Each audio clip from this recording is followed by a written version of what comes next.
Olá pessoal, tudo bem? Estamos aqui para falar sobre o TCU. Então você que vai prestar o concurso de técnico do TCU que está aberto pelo CESP, esse conteúdo que a gente está falando está no tópico 1 da área de controle externo, beleza? Então vamos lá, vamos começar falando sobre o histórico do TCU no país. Então tudo começa no período imperial, ainda em 1826 nós temos dois senadores, aí, Visconde de Barbacena e o José Inácio Borges. Eles apresentam um projeto para a criação de um tribunal de contas, mas esse projeto é intensamente combatido e não dá em nada, né? Ele é arquivado e não consegue êxito da criação desse tribunal de contas, porque já existia uma necessidade, já existia o início de mentalidade aí de fiscalização do dinheiro público, né? Não era um dinheiro público ainda, mas era uma necessidade de fiscalizar o que estava acontecendo no governo, né? Aí em 45, então o ministro da Fazenda, Manuel Alves Branco, defende a criação de um Tribunal de Contas. Logo depois, em 61, o José de Alencar, ele discursa na Câmara dos Deputados pedindo a criação, defendendo a criação também de um Tribunal de Contas, mas não tem êxito, né, em conseguir essa criação. Em 78 e 79, nós temos dois relatórios dos respectivos ministros da Fazenda de cada ano, né, o Gaspar Silveira Martins e o Visconde de Ouro Preto, e eles defendem também a criação de um Tribunal de Contas, mas fica bem claro, ninguém desses conseguiu êxito. Só depois da proclamação da República que inicia-se o conceito da res pública, né, da coisa pública, então a República. Aí com esse conceito, então, o Rui Barbosa, que era o ministro da Fazenda, em 1980, em 1890, desculpa, está errado aí no slide, mas o de baixo está certo. Em 1890, ele, através do decreto 966-A, ele consegue a criação do primeiro Tribunal de Contas do país. Depois dessa criação, depois desse avanço, em todas as constituições, até a nossa de 88, está presente o Tribunal de Contas. O que acontece? Em cada época, em cada constituição, nós temos uma expansão da atuação do Tribunal de Contas ou uma retração do Tribunal de Contas. Por exemplo, durante o período da ditadura, o presidente da República tinha autonomia de, mesmo que o Tribunal de Contas negasse uma aposentadoria, por exemplo, o presidente da República podia ir lá e falar, não, tá certo, vai fazer. Então o presidente tinha autonomia para cancelar o julgamento do Tribunal de Contas e a decisão de contas. Hoje isso já não acontece, né? E o que nós temos que saber também sobre o Tribunal de Contas? É a posição do TCU, no nosso caso hoje, atualmente, na estrutura do Estado. Ele faz parte de qual poder? Ele faz parte do Executivo, do Judiciário, do Legislativo, ou ele é um quarto poder? Vamos começar falando sobre esse quarto poder. Olha só, tem alguns doutrinadores, principalmente na Alemanha, defenderam que, junto com o Ministério Público, o Tribunal de Contas faz parte de um quarto poder. Essa ideia até é tentadora, né? Porque aí ele não está vinculado a ninguém, não está subordinado a ninguém. Porém, não obteve êxito em relação à doutrina. A doutrina não acolheu muito essa ideia de quarto poder. Então, definitivamente não existe, até porque nós temos a tripartição dos poderes, né? Não tem como constitucionalmente falar que ele é um quarto poder. Agora, ele está no Executivo? No Executivo, a doutrina também fala que não. Por quê? Porque o Executivo, ele é o grosso da história mesmo. Basicamente, 70% do orçamento público é gasto no Executivo. Então, não faz sentido o órgão de controle externo, o órgão de fiscalização, ser subordinado ao agente que ele vai fiscalizar.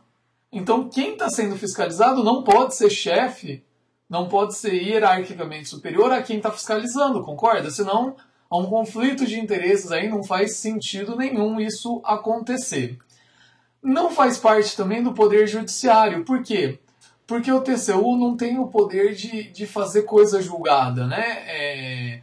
Todas as decisões do TCU são sujeitas à revisão do Poder Judiciário. Obviamente que essa revisão é só no sentido de legalidade, no sentido de abuso. O Judiciário não pode fazer um rejulgamento das contas.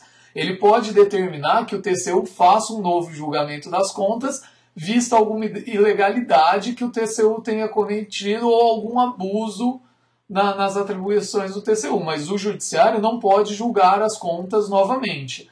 Então, por não produzir coisas julgadas, e principalmente porque na Constituição, na área que fala, na seção que fala sobre o Poder Judiciário, não consta o TCU como membro do Poder Judiciário. Então sobra o Poder Legislativo, que é o poder que a maior parte da doutrina entende que o TCU está dentro do Poder Legislativo. Mas veja bem, quem que é detentor do controle de fiscalização, do poder de fiscalização? É o Poder Legislativo através do Congresso Nacional. E o Congresso Nacional exerce esse poder de fiscalização com auxílio do Tribunal de Contas. Só que esse auxílio do Tribunal de Contas não representa subordinação. Ou seja, apesar de fazer parte do Poder Legislativo, o TCU não é subordinado ao Congresso Nacional. Ele auxilia o Congresso Nacional, porém ele tem independência e autonomia. Lembra disso? Então, olha só. Apesar de fazer parte do Poder Legislativo, pela maioria da doutrina, o TCU é independente. Ele não é subordinado ao Congresso Nacional. Beleza? Está definido isso? Então, se você já sabe que o TCU não faz parte do Executivo, porque ele não pode ser subordinado a quem ele está mais fiscalizando, né? Porque o Executivo tem 70% do orçamento.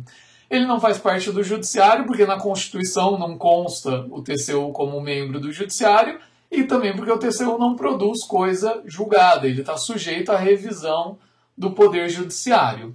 E não existe o quarto poder, porque na Constituição nós usamos a tripartição dos poderes. Sobra só o Legislativo. Lembrando, então, vou frisar bastante isso, pessoal, o TCU é independente e autônomo, ou seja, ele auxilia o Congresso Nacional, mas ele não é subordinado ao Congresso. Não esquece isso, pessoal, não esquece.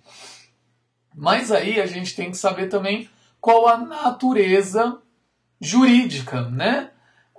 Porque o TCU tem funções de fiscalização. Porém, ele não produz decisão jurisdicional, ou seja, ele não produz coisa julgada, mas ele também não produz uma decisão meramente administrativa. Olha que problema.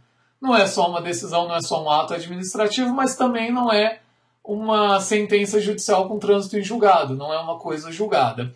E o TCU, apesar de estar dentro do Poder Legislativo, ele não exerce primordialmente função legislativa. A única função legislativa que o TCU exerce é a referente a ele mesmo, ou seja, ele tem o poder de criar os seus cargos, de criar o seu quadro de funcionários, as suas remunerações.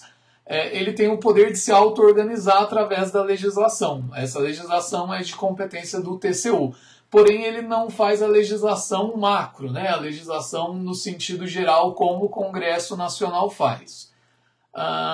Então, o que a gente pode falar? O TCU ele produz as decisões com caráter administrativo, mas com a qualificação de poder jurisdicional administrativo. Então, peraí, o que é isso? O que isso quer dizer? Quer dizer que, apesar de ser uma decisão administrativa, ela se sobrepõe a todos os outros atos administrativos. Ela só pode ser revista pelo judiciário, ela tem força de execução, ela consegue, se o TCU multar alguém, ele tem que pagar, é obrigatório, né, auto-executoriedade. Só que aquela pessoa pode entrar na justiça comum, através dos remédios constitucionais, para tentar reverter essa decisão do TCU. Mas, lembrando que o judiciário ele só vai verificar a legalidade e se não houve abuso de poder. Ele não vai entrar no mérito do julgamento propriamente dito das contas. Beleza?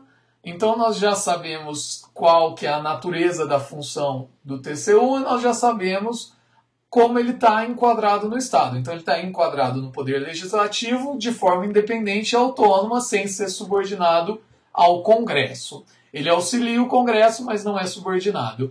E nós sabemos que ele produz uma decisão administrativa com caráter jurisdicional administrativo, ou seja, ele tem uma sobreposição aos outros atos administrativos.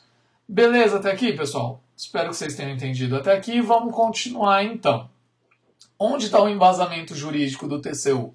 Na Constituição Federal de 1988, na seção 9, entre os artigos 70 e 74, você vai encontrar aí basicamente os principais artigos referentes ao TCU. Então é bom você que está prestando concurso saber esses artigos na ponta da língua, porque ele vai falar um pouco sobre a organização, que a gente vai comentar aqui, ele vai falar sobre a forma de escolha dos ministros, dos conselheiros e por aí vai, beleza?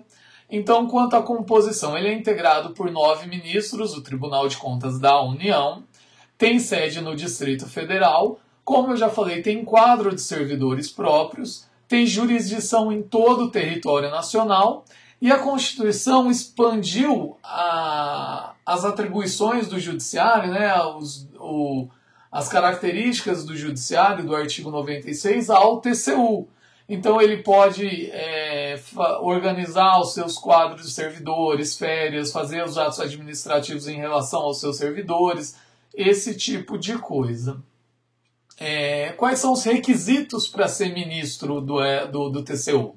Mais de 35 anos e menos de 65 anos de idade, idoneidade moral e reputação ilibada. O que é isso? É ser uma pessoa bem vista na sociedade, sem processos, né? Sem estar respondendo, sem ter condenações criminais e coisas do gênero, ter notórios conhecimentos jurídicos, contábeis, econômicos e financeiros ou de administração pública, ter mais de 10 anos de exercício de função ou de efetiva atividade profissional nessas áreas aí, ou jurídica, ou contábil, ou econômica, ou financeira. Então, lembrando, nós temos 9 ministros, e esses ministros precisam ser escolhidos por alguém. Adivinha quem escolhe? Vamos começar pelo mais fácil. 2/3 desses ministros são escolhidos pelo Congresso Nacional, tendo em vista essas características que a gente falou, 35 anos até 65, lembra? Vamos dar uma olhadinha de novo aqui, 35 até 65, idoneidade moral, notórios conhecimentos, mais de 10 anos de função. Então, com esses requisitos, o Congresso Nacional escolhe 2/3 dos ministros, ou seja, 6 ministros são escolhidos pelo Congresso Nacional. Aí vem o nosso querido amigo presidente da República e ele pode escolher 1/3, mas aí tem algumas características específicas. Desse 1/3, um ministro é de livre nomeação, respeitando aqueles critérios que a gente já falou anteriormente. E 2 ministros, alternadamente, entre auditores e membros do Ministério Público junto ao Tribunal de Contas. Esses 2 auditores, o Tribunal de Contas indica uma lista tríplice para cada um dos 2 cargos. Um para auditores, um para o Ministério Público, segundo os critérios de antiguidade e merecimento. Porém, essa escolha do presidente da República, ela precisa de aprovação do Congresso Nacional. Então, o presidente vai escolher esses 3, vai submeter os 3 nomes para o Congresso e o Congresso tem que aprovar. Beleza? A partir disso, a organização do TCU ela tem mais alguns membros, né? Principalmente, vamos falar primeiro, os ministros do TCU, né, são chamados de ministros, e os conselheiros dos tribunais de contas dos estados ou municípios. Lembrando que municípios, só Rio de Janeiro e São Paulo que tem tribunal de contas municipais. É proibido a criação de novos tribunais de contas em municípios, beleza? A Constituição ela estendeu as mesmas garantias, prerrogativas, impedimentos, vencimentos e vantagens dos ministros do STJ, aquelas que estão isso está escrito no artigo 73, parágrafo 3º, que são as garantias de independência e de imparcialidade. As garantias de independência são quase benefícios, vamos dizer assim, que é a vitalicidade, ou seja, ele vai ter o cargo para o resto da vida, só perde o cargo em sentença transitada em julgado. A inamovabilidade, que é não ser transferido para outro lugar no cafundó dos Judas e coisas do gênero, e a irredutibilidade de vencimentos, ou seja, cascalho nunca vai diminuir, beleza? Já as garantias de imparcialidade são mais proteções que nós temos que ele não vai se corromper. Então são vedações, são proibições que esses ministros têm, que são as mesmas dos ministros do STJ. Então não pode advogar, tem várias coisas que você pode procurar na Constituição aí para entender melhor, beleza? Mas é bom você lembrar que ele tem impedimentos em relação às atividades dele do dia a dia. Os outros órgãos que fazem parte, né, do TCU, são os outros membros, são os auditores, que eles estão ali para auxiliar e também para substituir os ministros ou os conselheiros. É uma posição muito bem vista. Para entrar como auditor tem que passar por concurso público, como para ser técnico ou consultor, para auxílio também tem que passar por concurso público. Nós temos os órgãos técnicos, que são as subdivisões dentro do TCU, né? Que são específicas para, vamos dizer assim, realizar as funções do dia a dia, né, do TCU. Então, secretaria, órgãos de, por exemplo, a Secretaria-Geral da Presidência, Secretaria-Geral de Controle Externo, de Controle Interno, a unidade de assessoramento do gabinete do presidente, os órgãos colegiados da secretaria, comissão de coordenação geral, comissão de ética, conselho editorial da revista do TCU, comitê de gestão de pessoas, e nós temos também um Ministério Público Especial.